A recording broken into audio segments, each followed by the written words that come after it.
دكتور زياد حجاز تفضل.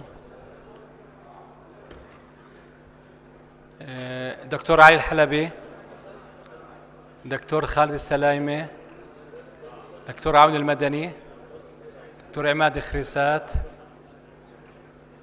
دكتور زيد مكاحلة، دكتور كمال علي. Okay, we're starting our session. We are privileged today to have Dr. Ziyad Hijazi.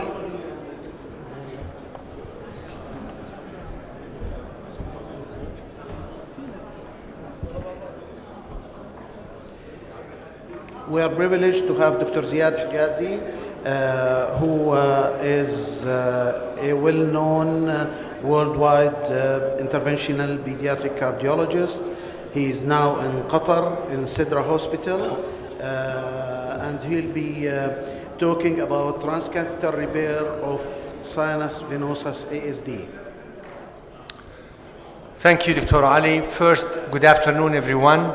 I would like to thank the organizing committee, specifically Dr. Mahmoud Izreikh, for inviting me here, as well as the SCI for partnering with this meeting. It's my privilege and honor to be here with you. You know, this is my home country. As Ali mentioned, we're going to discuss transcatheter repair of sinus venosus ASD. That was my disclosure slide. So just some background information about atrial communications. So we know that the history for working on the atrial septum goes back to 1966, when Rashkind and Miller performed balloon atrial septostomy for babies with transposition of the great vessels. Then Portsman in 1971 did the first PDA closure. Then in 1972, Dr. Terry King, at that time he was in Louisiana, Monroe, Louisiana, was entertaining to close atrial septal defect, because he said that if septal defects can be created in the Cath Lab and objects can be retrieved in the Cath Lab, why can't we close ASDs? Imagine 1972, without advancement in technology at that time, no echo, nothing, to close secundum ASDs. And he did a lot of research, including on animals, and then eventually he did the human work. And this slide here shows Dr. Terry King in 1997 at the first PICS meeting in Boston. And this slide here, the person on that side here, this is Terry King. And then this is the patient, 17-year young female patient who received the first transcatheter ASD closure in the world. This was a great accomplishment. At that time, they announced that on the nightly news on NBC, because it was big news, and indeed it was big news. So secundum ASD now, for the most part, has become in the domain of the interventional cardiologist. Very few secundum ASDs require surgical closure.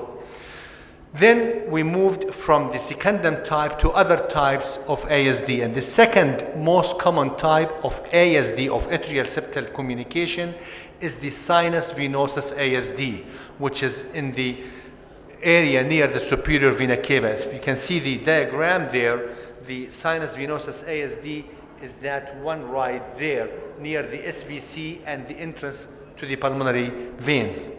And I should mention that we all owe it to this individual here. This guy is Dr. Hussein Abdel, an interventional cardiologist from Baghdad. So in 2011, I was visiting Baghdad to do a workshop, and he told me that he tried to close sinus venosus ASD. So I said, Hussein, you're out of your mind. You can't do this. He said, no, I did this using covered stents. So I asked him, do a few cases and then bring me the data so that I can look at it to verify that what you are doing is right or wrong. And indeed, in 2013, 2 years later, he brought me 4 cases that he did in Baghdad. And I believed what he said. So at that time, I was in Frankfurt at the CSI meeting, and I was the chair of the session, so we had a few minutes left, so I called him to the podium to present his data, and then the rest, of course, is history, because he was right. And now closing sinus venosus ASD associated with partial anomalous pulmonary venous drainage is a reality. The concept is actually extremely simple and easy. You can see here, this is the ASD and the entrance of the partial veins. These two pulmonary veins drain at the SVC-RA junction into the left atrium, and then placing a covered stent, you can see this will reroute the pulmonary veins back to the left atrium, and the covered stent part here will cover the sinus venosus ASD. Very clever, very genius thought, and that's what we are doing nowadays. So how do you select your patients? This is the most important part of this talk. Sinus venosus ASD with partial anomalous pulmonary venous drainage. You do a CT scan, mandatory to verify, because you do echo to say that this is sinus venosus ASD and partial veins. But to verify it, you do a CT scan to show you the site of a drainage of the anomalous pulmonary veins. And of course, in some labs, including my lab, we are fortunate to have a 3D printer. We print the actual model and you play with it on the table in your office to see whether if you put a covered stent there, the veins will drain into the left atrium and the sinus venosus ASD will get closed.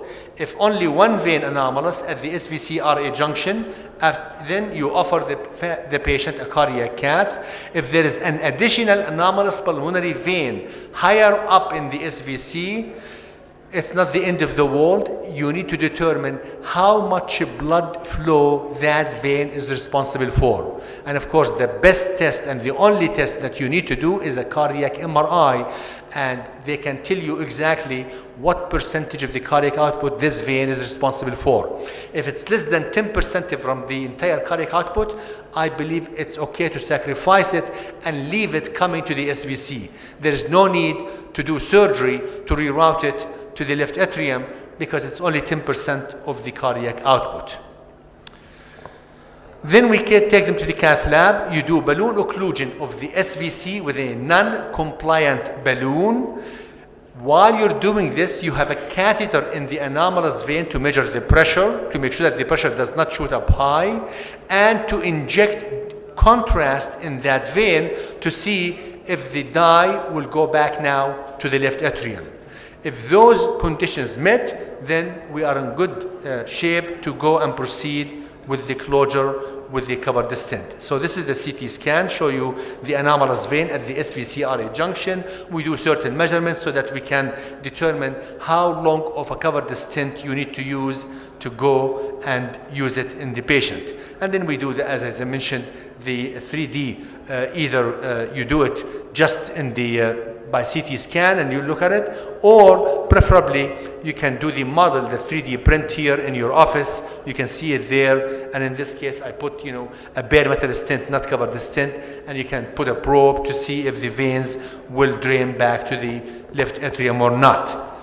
So in the Cath Lab, the venous axis we do from the right internal jugular, from the right femoral vein, then from the left femoral vein, because we do a transeptal puncture, transeptal to go to the LA, then you put the catheter through the sinus venosus ASD to the anomalous vein and keep that catheter in the anomalous vein the entire procedure for pressure monitoring and for angio check when you put the covered stent there. We do hemodynamic assessment, angiography in the SVC to measure the distance from the innominate vein to the right atrium. TEE in this procedure is a must. It's like the clip. For those of you who do the mitral clip, TEE is a must, and the same thing for this procedure. TEE is a must. Then access the anomalous pulmonary vein, as I said, preferably via the transeptal route. Some of my colleagues, they do retrograde. They go LV, LA, sinus venosus ASD, and then, but this is cumbersome. Some people, they do it from the right atrium to the anomalous vein, but I think it's not as accurate. So the most accurate one, do transeptal to the LA, then go through the sinus venosus defect, then to the anomalous pulmonary vein. Then you do a balloon occlusion in the SVC, occluding the mouth of the anomalous vein as well as the ASD itself. And then you inject in the anomalous vein to see where will the dye go. If the dye goes into the left atrium, then you are in good shape that go ahead and close it. So these are here the images. You can see injection in the anomalous vein with the balloon occlusion. You can see the dye goes to the left atrium. Then if the flow of the anomalous vein is back to the LA, you proceed. On occasions, check also the pressure in the vein. Invariably, the pressure will go high, but most of the patients, in a few minutes, the pressure starts to come down to normal, which means that there is a pop-off for this anomalous vein back into the left atrium. That means it's okay to go. On rare occasion, the pressure goes up very high and does not come back. Those patients, I would not proceed. I would say, you know what, this requires surgical repair. Then you choose the size of the stent in terms of diameter and length. So the length, it has to cover the mouth of the anomalous vein as well as inferior the mouth of the sinus venosus ASD. So always our stents are at least 6 centimeter longs, preferably in adults 8 centimeter. If you don't have the 8 centimeter stent available, then you can put down the covered stent and then on top of it either cover the stent or bare metal stent to make sure that you cover the mouth of the pulmonary vein. And these are images showing you here the by TEE that the sinus venosus defect. And then with angiography, you can see the angiogram here in the SVC. You can see the negative washout of the pulmonary vein right here. That was the negative washout right here. And then on the right, you can see the injection in the anomalous vein. Then you do the balloon occlusion with injection in the anomalous vein. You can see the dye goes now to the LA, and you verify this with TEE. Now the veins are draining back into the LA. Then what we do in our lab to secure the stent, we place a suture on the stent and we keep holding the stent until we are 100% sure the location is very secure. So how we do it? We insert a 12 millimeter diameter balloon, 6 centimeter long, from the femoral vein, go all the way, exteriorize it from the IJ. Then on the IJ, we crimp the covered stent after we put the suture there so that the suture will be exteriorized from the IJ. Then you bring it inside the sheath to the location where you want it. So let me just show you these steps because it's easier to explain to you while this. So there is the sheath in the right IJ. You can see the sheath in the right IJ, and out here is the balloon which we inserted from the femoral vein.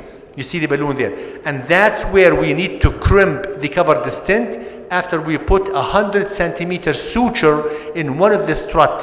Of course, the first strut in the stent, so that you can be holding it. And the reason for that, by the way, because in some cases, when we expanded the stent in the SVC and RA, there was migration of the stent into the right atrium.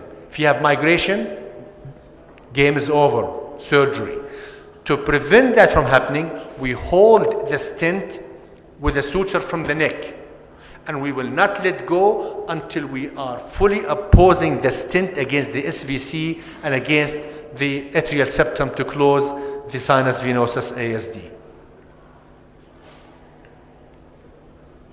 So there is the crimping, there is the suturing of the covered stent. These are steps, By the way, this modification of the technique was developed by my colleague in our lab, Dr. Yunus Boujamlin, who is our Cath Lab director. Yunus modified this for the safety of the procedure. So now the procedure in our hand is safe, and we have not had any stent embolization at all. So as you can see, after you suture it, then you position it and you put it inside. You can see it inside the sheath right from there. And the sheath to use, by the way, in the IJ is the dry seal sheath. And the reason for that, as probably some of you know, the dry seal sheath, they do not have a valve similar to the valve of the regular sheaths. They have a valve that you can open it completely. So when you pass a stent that has a cover on it, the covering will not have a friction with the valve and it will not move. If you use the regular sheath, it will be tight and it may move the covering. So we use the dry seal sheath manufactured by W.L. Gore.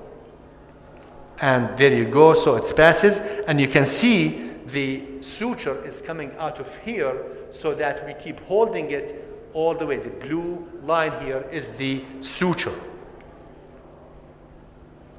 And then these are the steps. So you can see now the stent is very high here. So we can put it up, put it down, and play with it the way that we want. You can see here, we are adjusting the position. So now we brought the stent, as you can see here, downward. See here, we brought it downward. And the landmark for us is the entrance of the anomalous vein. And you can see now the final slide down there. The stent position is very good. And now we want to dilate the proximal part of the stent so that it will enlarge to close the sinus venosus ASD, because the key is to close the left to right shunt at the atrial level, which is the sinus venosus ASD. You can see it right there. And all the steps, the innominate vein is open. And by echo now, all the pulmonary veins now will drain back to the left atrium. So we published our own limited experience of 14 patients in Doha with excellent results. And then let me share with you, let me just. Dr. Ziyad, 1 minute. Almost done, yes, almost done. So these are similar steps. I just want to go over them quickly and share with you some larger number data, because we have the whole world experience with sinus venosus ASD repair.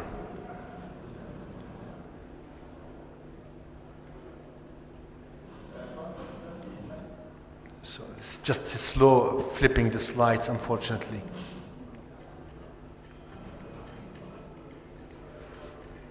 This is chest X-ray. So worldwide experience, quickly here, you can see 45 centers from 2011 to June 2023, and these are the total number of the cases. And you can see the number increased significantly over the last few years because more and more people are doing this. 306 patients, age from about 5 years to 86 years of age, weight from 17 to 145 kilogram. Some patients had bilateral SVC, follow-up from 1 week to 12 years. 2 patients have died, one from brain tumor, one from cerebral bleed, so nothing related to the procedure. And again, these are the stents that we used. They have to be covered, the stents.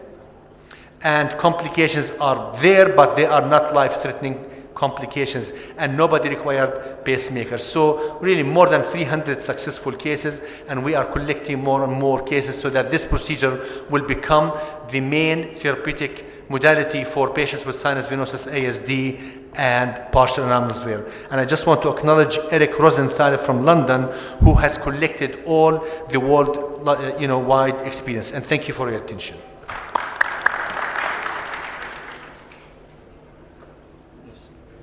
Thank you, Dr. Ziyad. Thank you, Dr. Ziyad.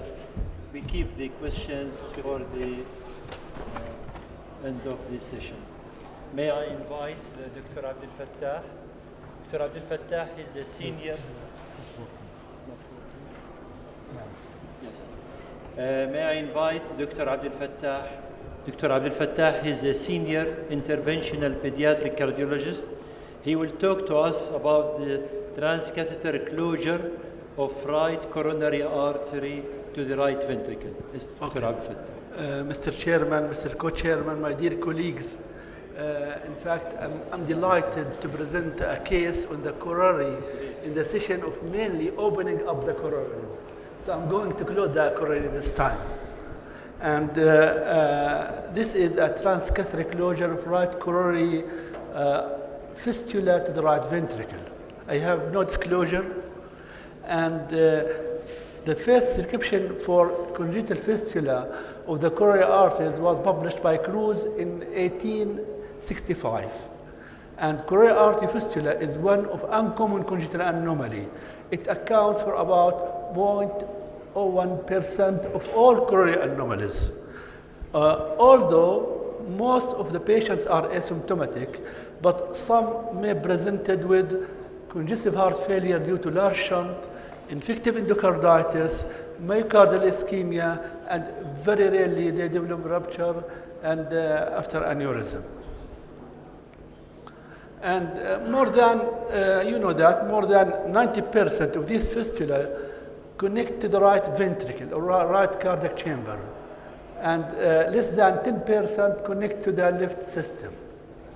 Approximately 20% of patients with coronary fistula have other congenital anomaly, and we should look after these patients as well when dealing with the fistula, and most commonly the aortic and pulmonary atresia and BDAs. In the past, surgical closure was the first option in the management of coronary artery fistula. And since 1983, transcatheter closure has been an increasing and alternative to surgical closure. And nowadays, it is the first line of therapy for coronary fistula. I'm going to talk about coronary fistula in pediatrics, and Dr. Zakaria will continue to talk about adult coronary fistula as well. My case is a 3-year-old boy. He was born as a full-term part of identical twins. The mother had uneventful pregnancy, delivered by cesarean section, presented initially with neonatal dyspnea and tachypnea with feeding difficulties with normal saturation. Then he remained almost asymptomatic during regular follow-up and improved till the age of 3 years, when he started to complain of effort intolerance and profuse sweating, diaphoresis. At that time, 2D echo was done, and it showed dilatation of the right side and right coronary with suspicion of RV fistula. Patients was started on diuretics and planned for cardiac cath. His ECG didn't show any signs of ischemia, and this is his ECG. And of course, we planned the cath for him under GA and continuous cardiac monitoring. First, we did aortic root and then selective right coronary angiogram, and we calculated the shunt. It was 2.5 to 1, which means a significant shunt, left to right shunt. Angios showed non-dominant left coronary artery with normal branches. RCA is dilated and ends in the RV apex. I will discuss the procedure, then I will show you the angios. And we did an balloon occlusion test for the coronary, and we did arteriovenous loop to maintain and to fix the balloon. Then we did an occlusion, and we observed the patients for 15 minutes after occlusion to look for any evidence of ischemia. He remained very stable.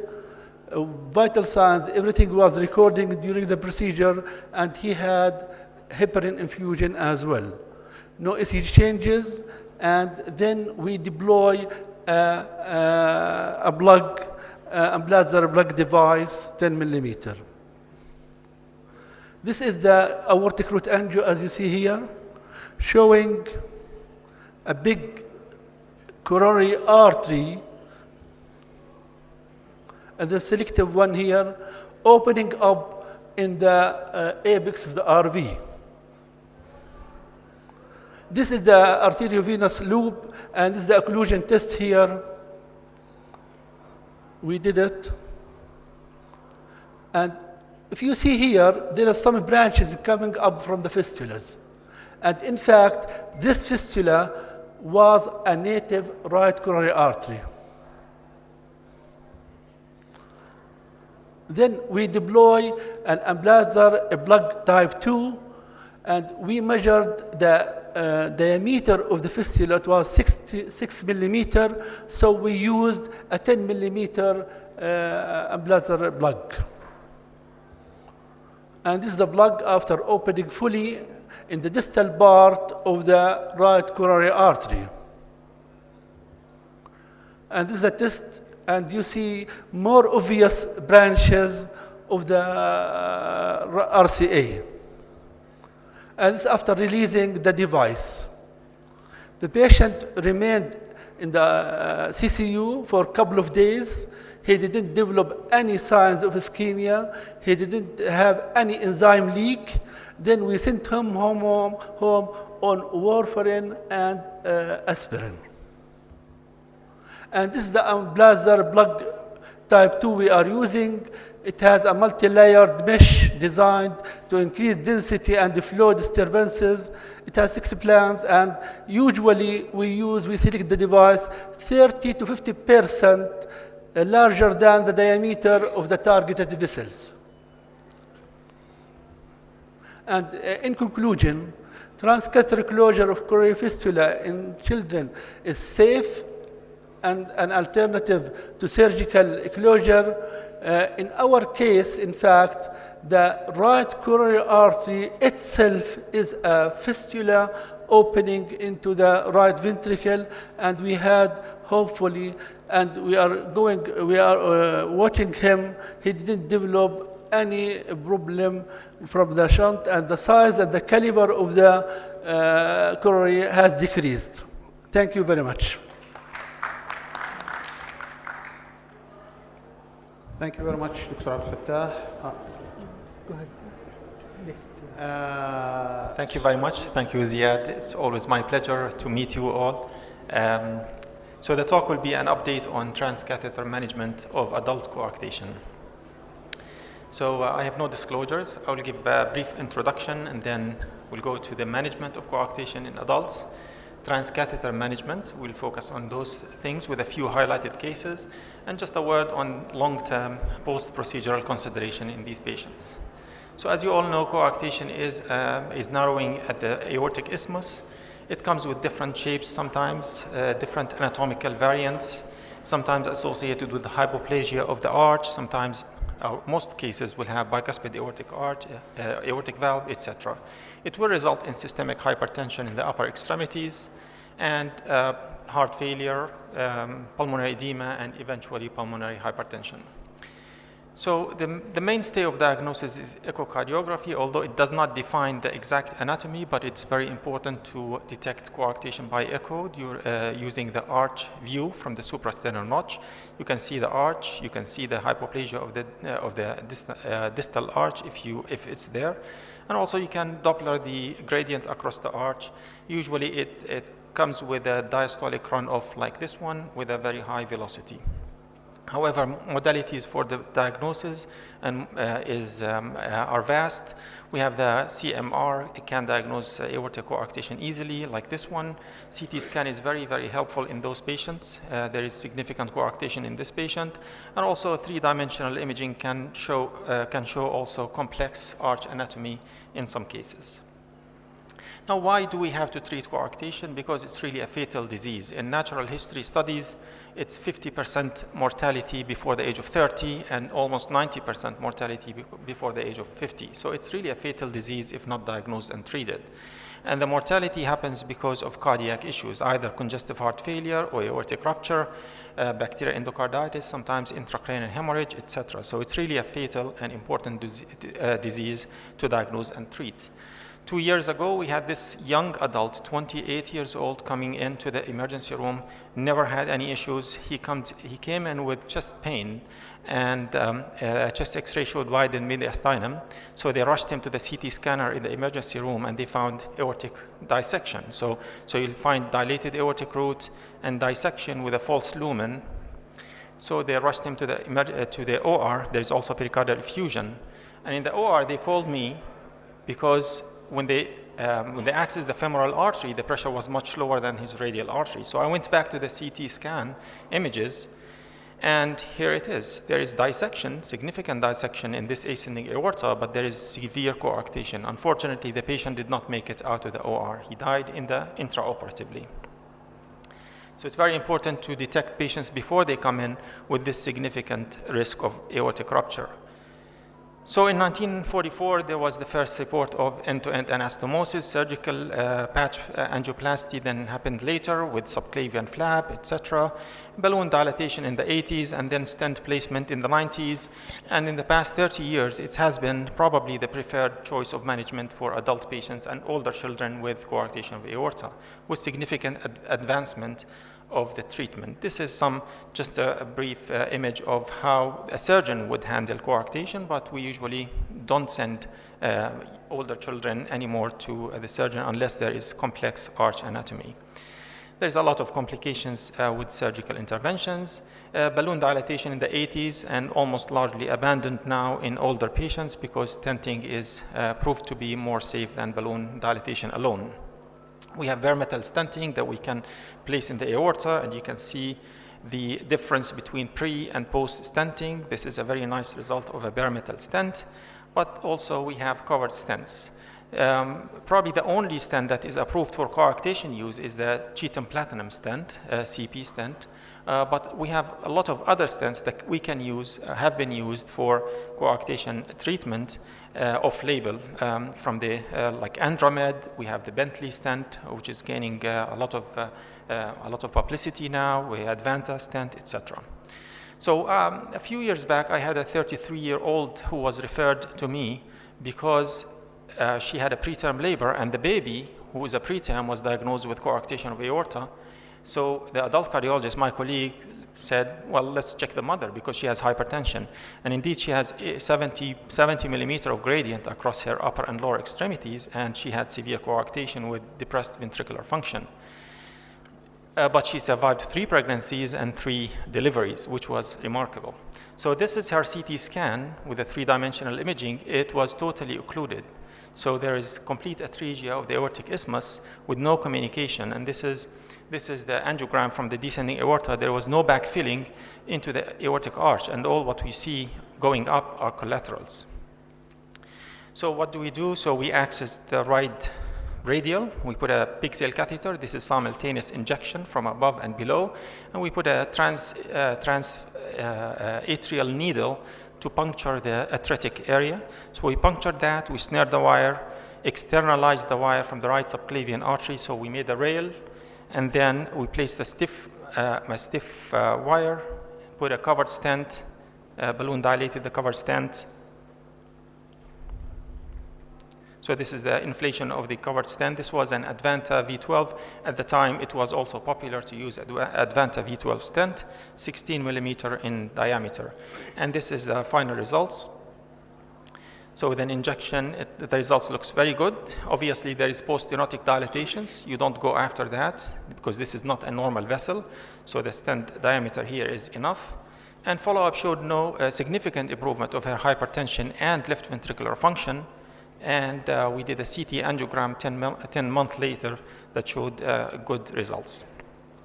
Another case was a few months back, was a 63-year-old. And this was really remarkable because she's a 63-year-old woman who has 4 adult children. She always had hypertension during pregnancy, and it seemed that she never follows after pregnancy. She feels that, well, the blood pressure was because of the pregnancy, so I don't need any treatment afterwards. But recently she had significant symptoms with headaches and found to have significant hypertension that was resistant to management. So somebody thought of coarctation and sent her for CT scan of the whole body, and they found the coarctation. This is her significant coarctation of aorta. And this is the initial angiogram. So there is some flush of contrast here, so there is some lumen there. We crossed it with a floppy wire, and this is a caudal image to see the coarctation. There is very tight coarctation right there. So a 63-year-old, what do we do?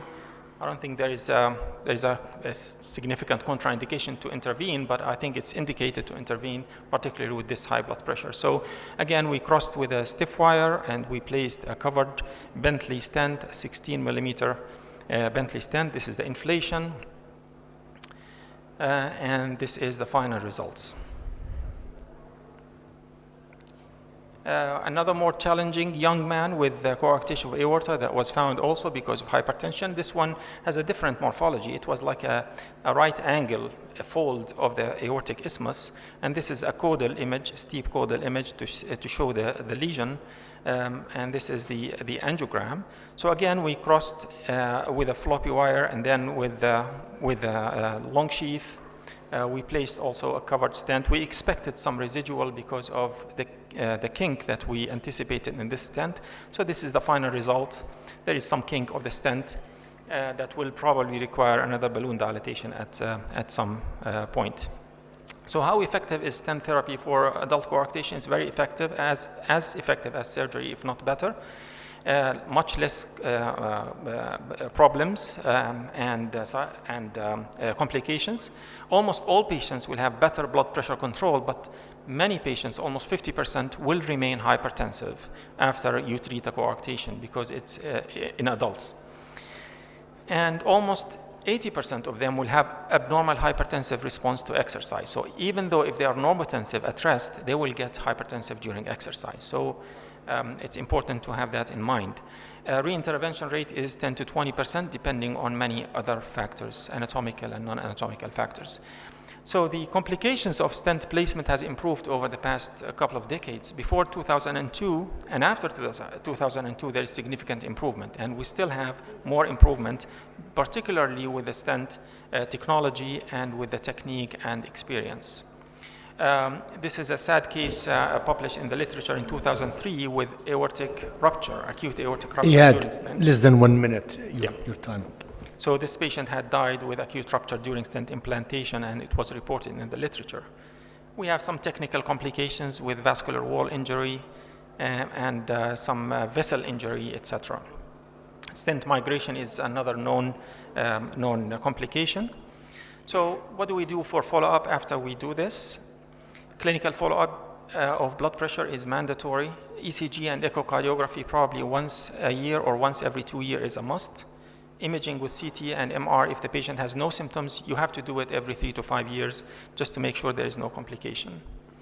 In conclusion, coarctation in adults is not uncommon, and it's very likely underdiagnosed. There are probably adults walking around with hypertension, and they have coarctation because nobody has checked femoral pulse or nobody has checked the blood pressure in the lower extremity.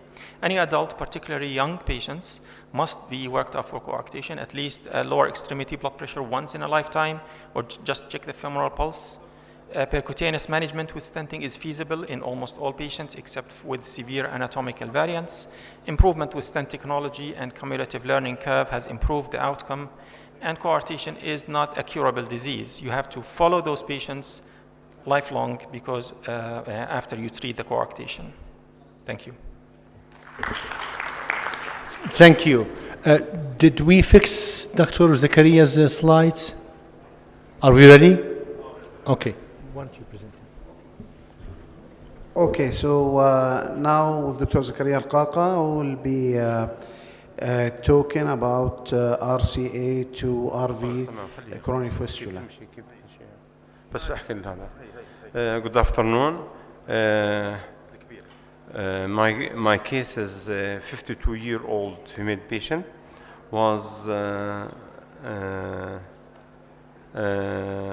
She came to the office with following complaint. She is a known case of hypertension with positive family history of hypertension and diabetes, and history of being told to have extrasystole 2 years ago. Presented with left-sided chest pain, heaviness in nature, with shortness of breath of 1 month duration. It was associated with fatigue and palpitation, last around 1 hour and then relieved by rest. History of wakening up by chest pain. She was on beta-Lactam and Vocado for her blood pressure, and she was on aspirin on PRN pieces. Physical exam was unremarkable apart from blood pressure 180/80. Her ECG showed sinus rhythm and flat T wave in the anterolateral leads. That's the only presentation. And suspicious of angina was there, so I did cath on her. And as you see here, the left system was normal, and I cath the right coronary artery. There was a fistula from proximal RCA down to the right lower pulmonary vein. Okay? And as you see, كيف بلايها تحتني؟ هذه. So here again, see here. كيف بتمشي هيك؟ اشتغلها؟ كمان واحدة. Here what we did, we did coiling of the fistula. فين بتعمل شيء إياها؟ Coiling of the fistula from proximal RCA. مشيها والله قدامي. أيوه مشيها. اللي بعدها. Next. أيوه that's the coiling in the proximal fistula. اللي بعدها والله. Next. As you see, the fistula was closed by the coiling, and the last slide. That's the last slide, and that's it. That's the last slide. And she came on follow-up, and she was off chest pain on exertion, and her angina was relieved. Thank you. Thank you. So we finished the talks. Now we will open the for discussions. So any question on the topics which were discussed? The first topic was the Sinus Venosus ASD with partial veins, transcatheter repair. The second topic, of course, coronary artery fistulas in general. And the third one is coarctation of the aorta. We have a question there.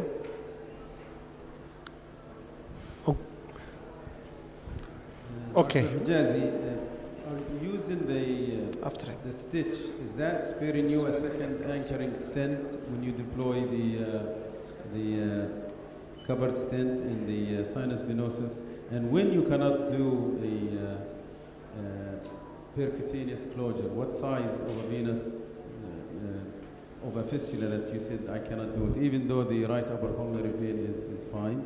For Dr. Abdel Fattah, did you check his brother? You said it was a twin. And would you use the CAT scan angio? Because once we have one anomaly, we should look for other anomalies. And for Dr. Iyad, do you look for perianeurysms on these coarctation patients? Because we know there is a 10% chance of perianeurysms. Okay, thank you. So there are three questions. The first question was, for the sinus venosus ASD. As I understood from you, you're asking about the size of the SVC. Usually, sinus venosus ASDs are usually large defects. In adults, almost always they're about anywhere from 15 millimeter to 2 centimeter. So as long as the proximal part of the covered stent, which is hanging between the SVC and RA, closes the defect, then you should be okay. So what we do, and that's why TEE is a must. So we put a balloon first and inflate the balloon to close this ASD and watch whether there is left to right shunt or not. So when we put the covered stent and we inflate the stent, we monitor the residual shunt left to right, making sure that the edge of the stent is below the edge of the sinus venosus defect. And we flare up that portion of the stent to oppose the atrial septal wall and to close. There were cases in the literature of residual ASD. Some of them were closed by putting a small device. But quite honestly, if the shunt is trivial or small, we would not bother to go after this residual shunt. The second question was for Dr. Abdel Fattah about the twin brother. Usually they come together to the clinic. So I have checked them both. Thank you. And the third question for the coarctation, you said? Berry. Berry aneurysms. Iyad? Thank you very much. This is a very good question. Yes, there is intracranial aneurysm risk for those patients, up to 10% in adults. It's a little bit less in children, to be honest. So it looks like they develop with time, maybe because of the high blood pressure. So it is advisable to look for them. And the guidelines say it is probably a good idea to look for them. So I would do at least one imaging study to see if there is any intracranial aneurysms. And if there is, I don't know what to do, but at least we know that there is a risk of intracranial hemorrhage. Yeah. All right. Yeah. Just 1 second. Ali? Yeah, okay. Thank you very much. Well, regarding coronary artery fistulas, in fact, you talked about myocardial infarction as one of the complications. Well, the last coronary fistula that I did, I sent to surgeon, that was a long time ago. Once the surgeon opened and he released the pressure of the pericardium, the patient had massive myocardial infarction and she died because of steel. And that was because, you know, when you release the pressure, a lot of flow went into the fistula and there was massive myocardial infarction. In fact, this is a serious complication, especially in young babies. She was 8 months old. And I think this is one of the things that really after that, all the cases I did them transcatheter. I didn't have I didn't refer any patients after that. So we have to keep this complication in mind when indicating transcatheter closure.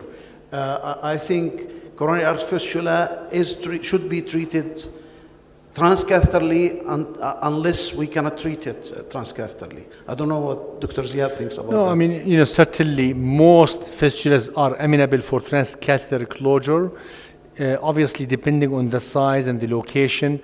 One important aspect that we all need to know that when you have a large fistula, when you close the exit of the fistula, there is a stasis and sometimes thrombus formation and proximal propagation leading to closure of the normal coronary arteries. And this happened actually in my own hands with one of my patients, and she developed significant MI, and that's why it's extremely important that once you finish the closure, 4 hours after you remove the sheaths from the groins, you start heparin infusion and you bridge that to warfarin so that after, you know, hopefully a couple of days, her INR will be therapeutic and then you stop the heparin. But this is extremely important, and this happened to us actually. One case, Cliff and I, we did in Chicago, an adult patient, she developed MI. So this is important also where you need to do the patient, because it's important for pediatricians here. Sure that you are good in the interventional lab, but I think working with the adult cardiologist is a must. Placing the adult patients in an adult CCU is important, because if she developed a chest pain or MI, having them in the pediatric floor, they may miss these patients and disaster may happen. So in our lab, in our practice, at least when we were in Chicago, we put these patients in the adult CCU, observed by adult physicians who are, you know, geared towards myocardial infarction and all of these things. So these are important facts that you need to know about coronary fistulas. Yes, thank you, Dr. Ziyad, Dr. Ali. The other point for discussion, where shall we close the fistula? Is it a proximal part or a distal part? The agreement now, I'm sure Dr. Ziyad agrees with me, that if it is a native artery fistula, you go and close the most distal part of the fistula, and to prevent as well the retrograde propagation of the thrombus. If it is an abnormal vessel, abnormal fistulae, you can close it like Dr. Zakaria's case, you can close it at the proximal part. That's correct. And that's why, you know, the classification of fistulas and the nomenclature, you have to be savvy in this. We wrote a paper about 2 years ago with the new nomenclature of fistulas. It's in Journal of Invasive Cardiology, I think, and the first author, Dr. Ilaha Rad Malakan, and myself. So I urge all of you to look at that paper with the classification and where to place these devices. So that's very important. Thank you. Thank you, Dr. Ziyad. Nice talks. Dr. Abdel Fattah, from our experience as adult cardiologists, when you have a fistula and you block it, do not inject dye, especially if it is a native artery, because that diastasis causes VFib. That's at least that we notice in adult cardiology. So I hope that you guys are experts in injecting dye and making it stay in the right coronary artery. We don't like that. So my question to you is about warfarin. Is warfarin guideline prescribed for these patients after coronary artery fistula closures? And the other question for Dr. Zakaria, is there a way to prove that the angina was due to that fistula in the Cath Lab? Regarding the warfarin and anticoagulation, I think nowadays it's a guide. It is a must if it's a native and distal closure of the coronary fistula. If it's proximal part and abnormal vessel, the risk of retrograde propagation of thrombus is very low. So it depends on the anatomy as well. So there is another paper, actually, I also would ask you to look it up and read by an author by the last name of Gouda. He wrote a summary of this and when to use antiplatelets and anticoagulations. So it all depends on the size and location of the fistula. So for moderate to large size fistulas, using anticoagulation is a must. Regarding your question, actually this first case I have in my practice. So I depend on clinical impression only, that most probably here angina is still phenomenon. That's why I did the coiling. But really I don't have experience. It might be pediatric people, they know more about that. It, obviously is very hard to blame such small fistula on the symptoms of these patients, but when you manage these fistulas and the symptoms go away, then you have no other choice but to say symptoms were from this. I've done, fistulas also in patients who are in their 70s, come with non-specific chest pains, and then you do them, and then they improve. So we don't understand exactly what causes this. It could be steel, but the entire cardiac output from these fistulas is so small, and you cannot really blame the steel phenomena on a small fistula causing these things, but it could be psyche, it could be something else. Yeah. Any other questions? Excuse me, Dr. Ziyad? Yes. Can I ask you a question? Where's the question? Dr. Ziyad. I don't see. Oh, there. Here. Okay. Sorry. When you close ASD sinus venosus, you mentioned that the smallest age was 4 years? About 5 years of age. 5 years? 5 years of age, the median size of the SVC is about 16, 17 millimeter. So we believe that that's an adult size SVC. So if you put a stent 18 millimeter and larger, I think that should be enough in any size group. You may need to enlarge it a little bit more when they become adult, but actually I have put SVC stents in babies that lasted for years. We did not need to enlarge them much because the SVC was about 15, 16 millimeter. So we don't need to redilate when they become adult? Yes, thank you.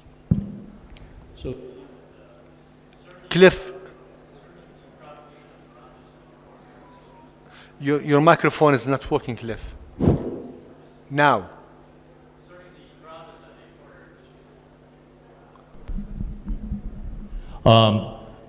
Thrombus propagation is a big deal, as you talked about.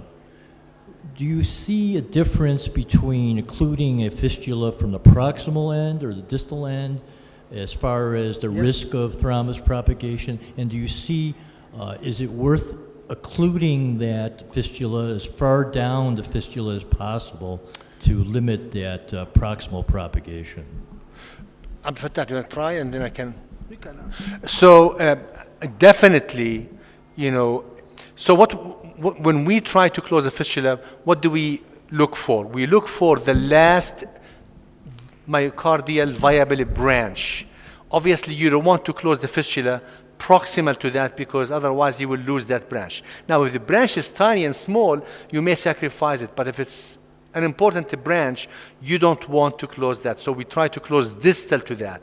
Obviously, distal to that, the proximal part is larger and the blood stagnates there, and that's when you will have the risk of the thrombus formation and propagation and MI. And those are the patients that we recommend heparin infusion within few hours after you finish the procedure. Certainly, if the myocardial branch is small, and that's the only branch, closing a proximal may obviate the need to put these patients on heparin or something. But almost all interventional cardiologists, we like to close the fistula as distal as possible, because what happens that if you close it more proximal, then definitely more viable branches that you may not see acutely are there and they get closed, and then you may have MI.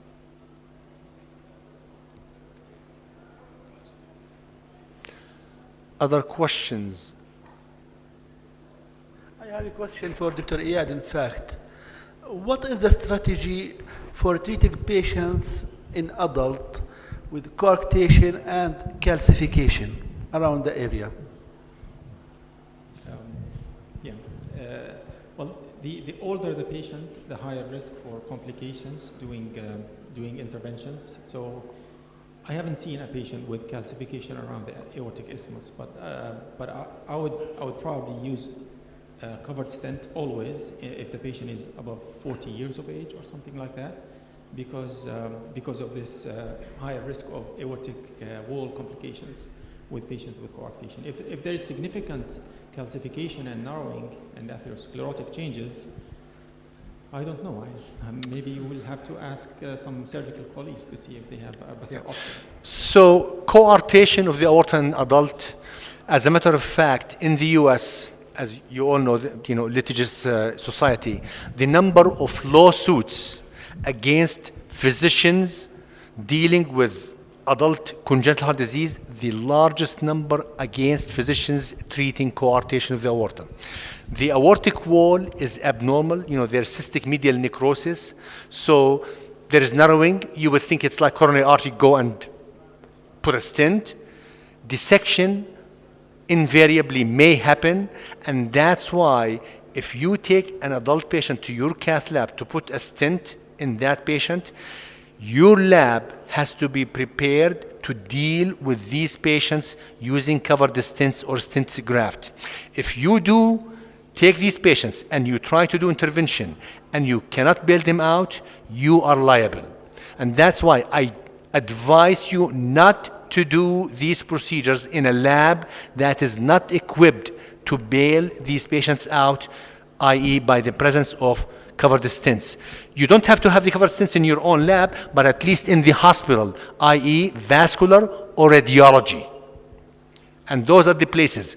Even if you use covered stents, you may have dissection. I had a 26-year young female patient sent to me from Riyadh, Saudi Arabia to Chicago.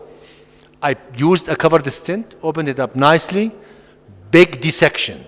If I did not have covered the stents and the stent grafts, that patient probably would have died. So your obligation as an interventional cardiologist before you do these procedures to know what your hospital and your cath labs in the hospitals have, so that if you run into a complication, you will bail them out. Coarctation is a tricky, it looks on the angio simple and easy, open up, but the wall of these aorta is bad, abnormal, and overdilation is not good for these patients. So when you have tight coarctation, I am satisfied with 10 to 12 millimeter diameter, and that's it. Then I bring them back after a year to open them up more after endothelial, endothelialization happen and all this. So please, coarctation, you've got to be very careful. شكرا دكتور زياد. احنا انهينا السيشن هذا. في عندنا بريك 30 minutes. Thank you. Thanks for this session.